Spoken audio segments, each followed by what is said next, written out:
get this figured out. This world gon' give me whatever I need until I get this vision out. Then they gon' pay me whatever I ask, cause I got it figured out. Family be checking all up on a nigga to see how I'm feeling now. Damn, they love to see a nigga really make a killing now. I put a lock on the game and I hide the code and the keys. I am not playing no games, I really play this shit for keeps. That shit for me.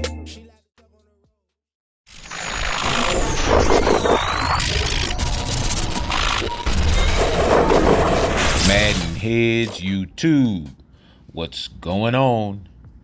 It is your boy, Coach DC, coming back at you today with another video. And today, man, we're gonna jump off into this little Panthers gameplay.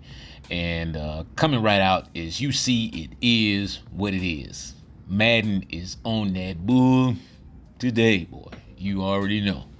So come out and fumble after, moving the ball pretty well. And, I assess guys by their first drive. I come out and I'm going to keep it real basic. Just try not to give up the big play, not try to do anything too fancy. I want to see, where their commitments lie, at the beginning of the game. Are they going to run the ball? They're going to pass the ball? They're going to mix it up? They're going deep, short?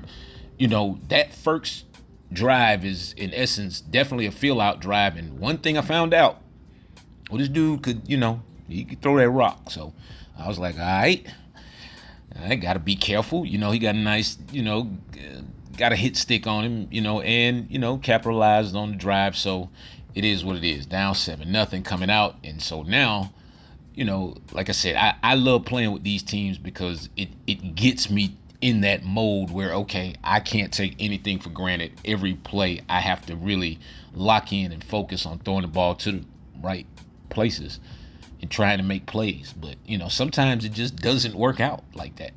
But we get to 3rd and 10, man, and, the good old reliable curl route with the king of the sticks, Laviska Shenault, get us a first down, come out, curl him up again with Moore, who will be on the Bears. He will not be on this team on 24.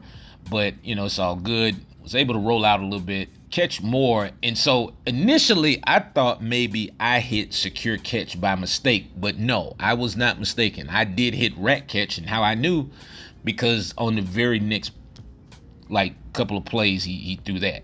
And I had a running touchdown on the first play. And then they said I was, yeah. So you know how it goes. You get down there around the goal line. But anyway, he threw the ball right back. So I ended up getting back down there anyway and eventually just punching it in. So now we're all tied up at 7, 2 minutes, 30 seconds left in the second. And, I feel like I can stop the guy. I'm just not really, the Panthers, I was surprised because actually I think that the Panthers have one of the better defenses on the game, at least, from their front four. From the front seven, rather. And so I was surprised at the fact that we could not, or we weren't tackling at a better rate. And ETN was just kind of just dogging us, just running through us at, any time he wanted. And so also the corners we seemed a little bit slow, a little bit lethargic, reacting to the ball, but it's all good. I know how it works. Just trying to stay within the confines of what we do. I thought that was going to be a personal foul with the face mask or whatever right then, but I kind of got away with it. And so I like to keep people in the box, especially guys who like to run a lot of shotgun. I like to keep, I like to disguise my defenses, get my guys in the box, and then, once I see that a guy likes to, play the hurry up game, I'll just stay in my audibles. But eventually he caught me right there on, I think that was a 3rd or 2nd down, whichever one. He caught me on that crosser, no support over there, and he got in. So now he's up 14-7, little over a minute left. Like I said, I'm really not having any problems moving the ball because he's staying in man-to-man. And so you stay in man-to-man, I'm going to curl route you to death. Like I said, death by 1,000 cuts. But you're definitely going to keep getting cut, if I can help it. Thought I had a one-on-one right then. Really thought I could have caught it, but, he didn't bring it down. But was able to catch him on this 2nd and 10 with a nice little crosser right here to Marshall. Get me down here in scoring range at the 15 seconds left with a timeout. Decided to, catch Foreman out here in the flats really quick. He was kind of on it, but I great mechanics when you get rid of the ball. You know, as soon as you take a step and you can get rid of the ball to that out, it is very difficult for the defense to, unless they're playing a zero flats, it is very difficult for the defense to get to that if the guy, you know, doesn't click on that great. So I came back out, made my little adjustment right there, and I knew he was going to keep going to that crosser. So eventually, you know, we kind of measured it out and got it. Got myself down here into scoring position, first and goal at the 2 with about 4 minutes, 26 seconds left. Identify middle linebacker.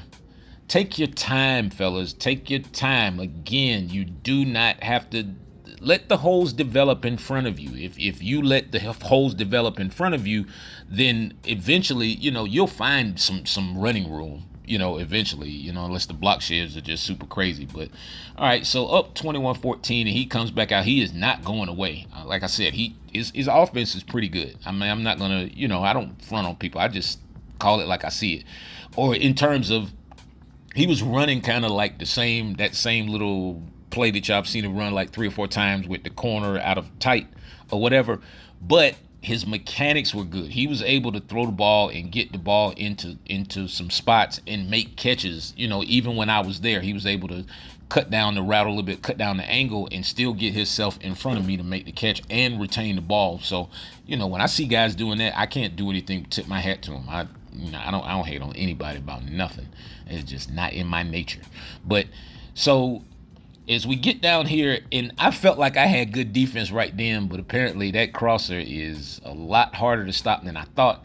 All right, so now we're at 21-21, end of the third.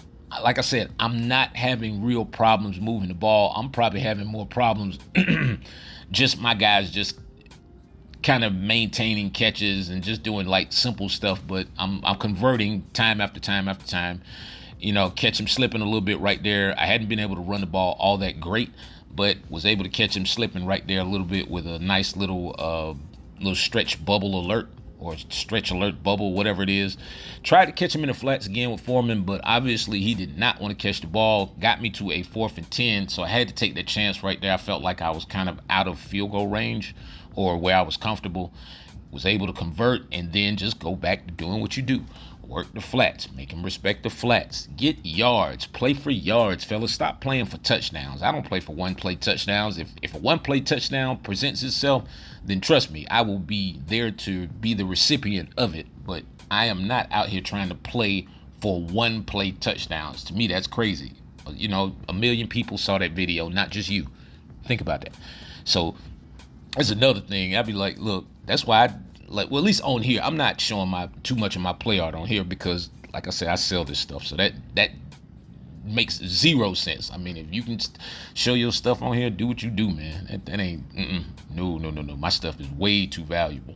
All right, so got out here in one of these exotics and kind of caught him. I baited him just a little bit with that. And let me tell you how. When you play zones in different spots, then your deep blues, they react differently because they don't have to respect those pull down routes. So I'll say that again. Your deep blues play differently when they don't have to respect that comeback from the other side that's trying to pull the routes down for that post. There are ways to avoid that. So, but yeah, man. So again, Mechanics Bible coming up, you know, August 16th. And yeah, I'm telling you, this is how you want to start your Madden year, getting this Mechanics Bible, because it's just going to put you in a place where you're able to do the things that you want to do. I keep saying it, and you can go to my website, Coach DC 404, read the thousands of 5-star reviews from thousands of customers at this point over the years, and I mean, they're all going to tell you the same thing. This stuff will change the way you play the game. And it's evident because I don't get into the whole, people always ask me, you think you better than this person, that person? Man, I don't get into none of that. I have a lane of my own that I operate in. I coach this stuff. Other people can play. I don't knock nobody's hustle. Do what you do. But I always tell people, look at it this way. Okay, if you want to compare things, look at what you see on the screen. Not what we talk about. Look at what you see on the screen, period. And if you can find another YouTuber that shows you, I liken myself to an in-game dunker. Guys like Dominique, Vince Carter, Sean Kemp. I don't know if y'all remember like some of those guys, but these are in-game dunkers. These are guys that dunk. Look, we're gonna do our competition dunks in the game. I don't need to show you practice mode or sit here and bang y'all heads in about my schemes. Nah, the people who use my schemes, trust me, they know they work. Bet that. Anyway, man, it is your boy, Coach DC404. I am out.